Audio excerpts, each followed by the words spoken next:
Lovelies, welcome back to our channel. This is Bhanu Srinivas. ఇది Bhairavakonda part 2. Part 1 ఎవరైనా చూడని వాళ్ళు ఉన్నట్లయితే ఒకసారి బ్యాక్ వెళ్ళి చూసేయండి. దీని కిందనే ఉంటుంది వీడియో. డిస్క్రిప్షన్ లో నేను వీడియో లింక్ ఇస్తాను, చూడని వాళ్ళు చెక్ చేయండి, చాలా బాగుంటుంది. ఇంకా వీడియోలోకి వెళ్ళిపోదాం. చూస్తున్నారు కదా, ఇదే వాటర్ ఫాల్స్ ఎదురు ఉన్న ప్లేస్ అన్నమాట. ఇక్కడ మంకీస్ అయితే చాలా ఉన్నాయి. సరదాగా ఈ మంకీని ఫాలో అయిపోదాం రండి. ఒకసారి ఏం చేస్తుందో స్లోగా వెళ్దాము. చూడండి, చూస్తుంది. హాయ్ హాయ్ చెప్పు. చూడండి ఎక్స్ప్రెషన్స్ చూడండి, అసలు ఎంత క్యూట్గా ఇస్తుందో. నాకైతే భలే క్యూట్గా అనిపించింది.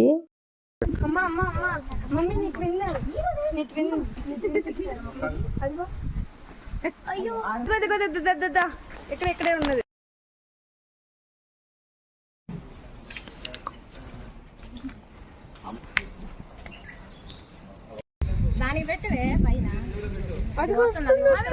దానికి పెట్టి మొత్తం దీంట్లో పెడతావు.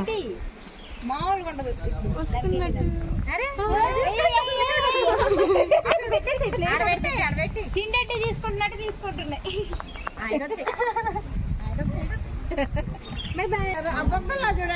హలో, మనుషుల్లాగే అనిపిస్తుంది. ఈ బొక్కలో సిగ్గుపడుకో, తీసుకెళ్ళి కూడా చాలా ఉంటాయి. అవి ఎక్కువ అయితే అక్కడ పెట్టు బాను, అక్కడ పెట్టు. నువ్వు రా, ఇంకా నువ్వు వచ్చేవాయి.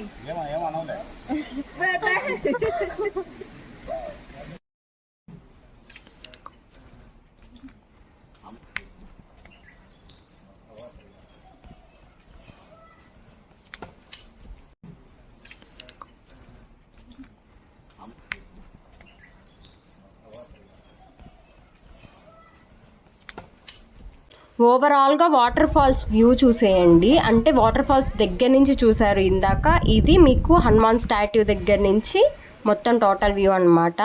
ఇంకా ఇది వచ్చేసి హనుమాన్ స్టాట్యూకి ఆపోజిట్లో ఉంటుంది. ఇది కూడా వాటర్ ఫాల్స్ దగ్గరలోనే ఉంటుంది అనమాట. ఈ చిన్న టెంపుల్, అమ్మవారు చాలా చక్కగా ఉన్నారు. శ్రీ భైరవేశ్వర స్వామి దేవస్థానము, భైరవకోన, కొత్తపల్లి. మనకి మెయిన్ ఎంట్రన్స్ ఫ్రెండ్స్. భైరవకోన గుహలకు వెళ్ళటానికి మెయిన్ దారి చూడండి. ఈ దారిలో వెళ్తే మనం కొంచెం ముందుకెళ్తే మనకి కనిపిస్తుంది అనమాట. చక్కగా దేవుణ్ణి దర్శించుకుందాం. ఒక్కొక్కటిగా అన్ని చూపిస్తాను, చూసేయండి. నేను కొంచెం చిన్నగా ఉన్నప్పుడు భైరవకోన అనగానే ఇక్కడ భైరవకోన గుహల గురించి కానీ వాటర్ ఫాల్స్ గురించి ఇక్కడ అసలు ఏముంటాయో కూడా తెలీదు, జస్ట్ పేరే తెలుసు అనమాట.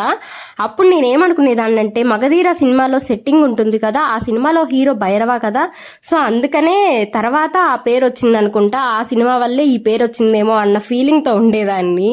సో అట్లా కాదు. ఇక్కడ దీనికి ఈ పేరు ఎందుకు వచ్చిందంటే, పూర్వం మునులు భైరవుణ్ణి ప్రసన్నం చేసుకోవటానికి, అంటే శివుణ్ణి ప్రసన్నం చేసుకోవటానికి ఇక్కడ తపస్సు చేశారట. అట్లా వచ్చిందని చెప్పి కొందరు అంటారు. ఇంకొందరు ఏమన్నా పూర్వం భైరవుడు ఈ క్షేత్రాన్ని పాలించేవాడు, అందుకే భైరవకోన అనే పేరు వచ్చిందని కూడా అంటారు. మనకి కొంచెం ముందుగా అక్కడ ఒక ముడుపులు కట్టి చెట్టు కనిపిస్తుంది కదా, ఆ చెట్టు పేరు దేవదావృక్ష చెట్టు అని పిలుస్తారట.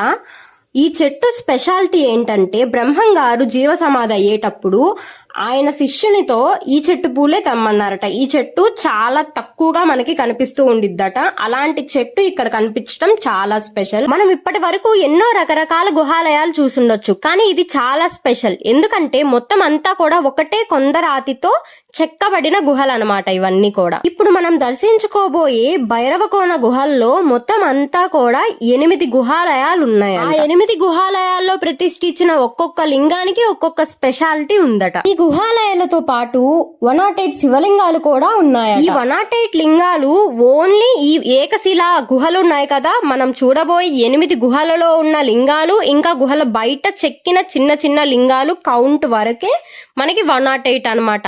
ఈ కొండ ప్రాంతం అంతా చూసుకున్నట్లయితే, అంటే మీకు ఎగ్జాంపుల్ ఇందాక మనం జలపాతం దగ్గర చూసిన లింగంతో కలిపి మొత్తంగా మనం చూసుకున్నట్లయితే 1,000,000 శివలింగాలు మనకి ఇక్కడ దర్శనమిస్తాయట.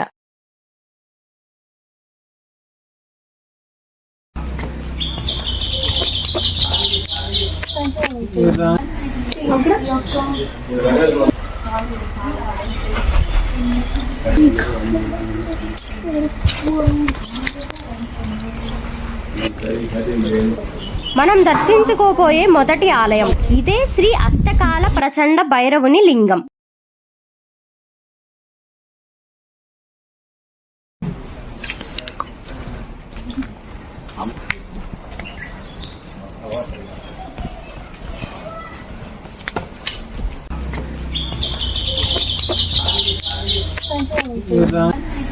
మనం దర్శించుకోబోయే రెండవ ఆలయం శ్రీ పక్షిఘాత లింగం.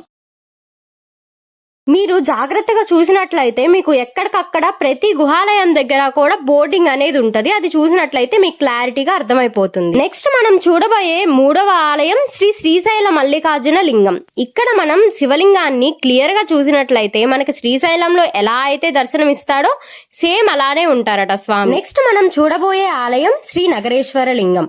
అన్ని ఆలయాలలో కంటే కూడా ఇది చాలా స్పెషల్ అంట. ఎందుకు అంటే ఇప్పుడు మనం చూసిన ఆలయాలలో ఇంకా చూడబోయే ఆలయాల్లో కూడా లింగాలన్నీ కూడా ప్రతిష్ఠించినవి, ఆలయాలు మాత్రం ఈ కొండరాతితోనే చెక్కినవి అనమాట. సో ఈ ఆలయంలో మాత్రం శివలింగం కూడా మనకి ఈ కొండరాతితోనే చెక్కారట.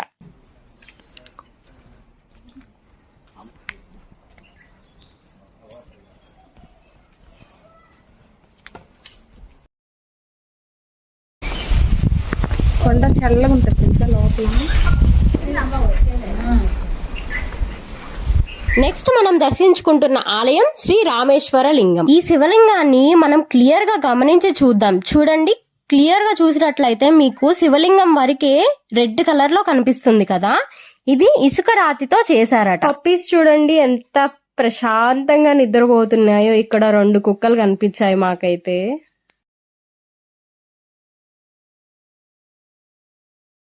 నెక్స్ట్ మనం దర్శించుకోబోయే ఆలయం శ్రీ కాశీ విశ్వేశ్వరుని లింగం.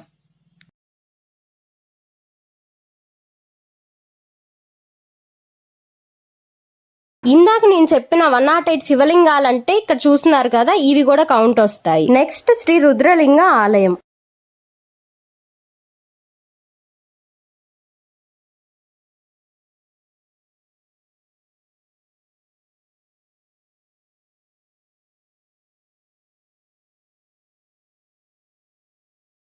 నెక్స్ట్ ఆలయం శ్రీ శశినాగలింగం.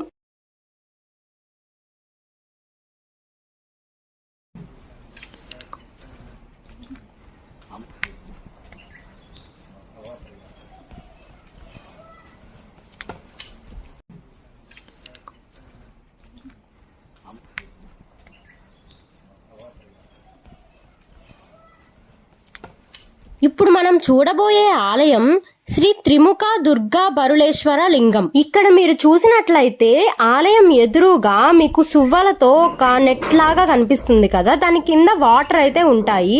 మీకు వర్షాకాలంలో అయితే దాని పైన నుంచి వాటర్ ప్రవహిస్తాయట. ఆ ప్రవహించే నీటిలో ప్రతి కార్తీక పౌర్ణమి నాడు చంద్రబింబాలు పడతాయట. ఆ చంద్రబింబాలు వెలుగు డైరెక్ట్ గా ఆ ప్రవహించే నీటిలో నుంచి అమ్మవారి మీద పడుతుందట. ఇక్కడ అమ్మవారిని గనక మనం చూసినట్లయితే త్రిముఖ అంటే 3 అవతారాల్లో మనకి అమ్మవారు దర్శనమిస్తారు. ఇంకా అమ్మవారి ఎదురుగా దుర్గా బరుళేశ్వర లింగం మనకి దర్శనమిస్తోంది. హారతి తీసుకోండి ఫ్రెండ్స్, మీరు కూడా దర్శనం చేసుకొని. అమ్మవారైతే అసలు ఎంత చక్కగా ఉన్నారో అలా చూస్తూ ఉండిపోవాలనిపించింది నాకైతే.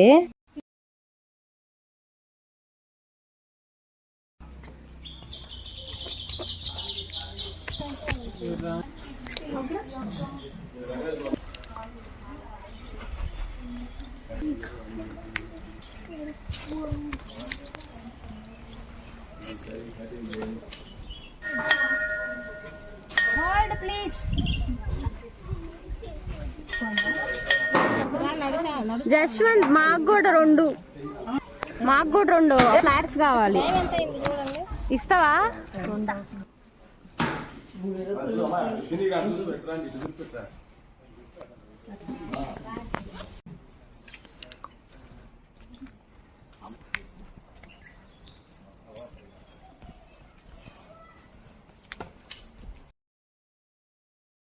అన్నట్లు ఈ భైరవ కోన ట్రిప్ మొత్తంలో అంటే ఇప్పుడు మీరు చూసే పార్ట్ 2 అంతకుముందు చూసిన పార్ట్ 1 మీరు చూడకపోతే దీని కిందనే ఉంటుంది, చూసేయండి.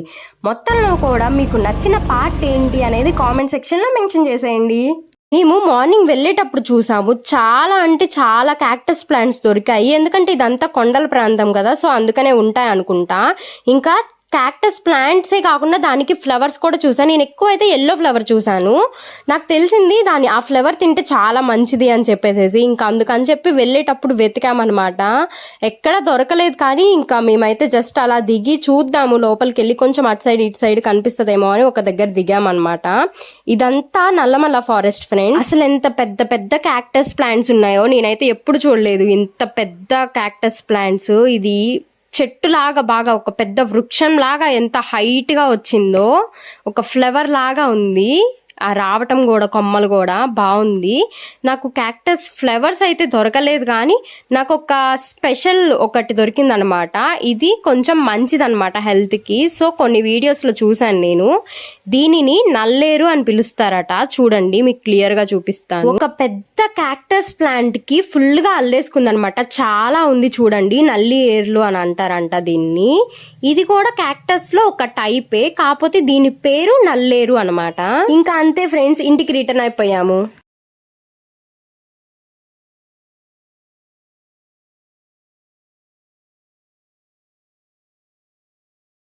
ఇది ఫ్రెండ్స్ మన ఇవాల్టి వీడియో. మీకు నచ్చిందనే అనుకుంటున్నాను. నచ్చితే లైక్ చేయండి, షేర్ చేయండి, కామెంట్ చేయండి. ఇలాంటి మరిన్ని వీడియోస్ కోసం మన ఛానల్ ని సబ్స్క్రైబ్ అవటం మర్చిపోవద్దు. Love you all, bye.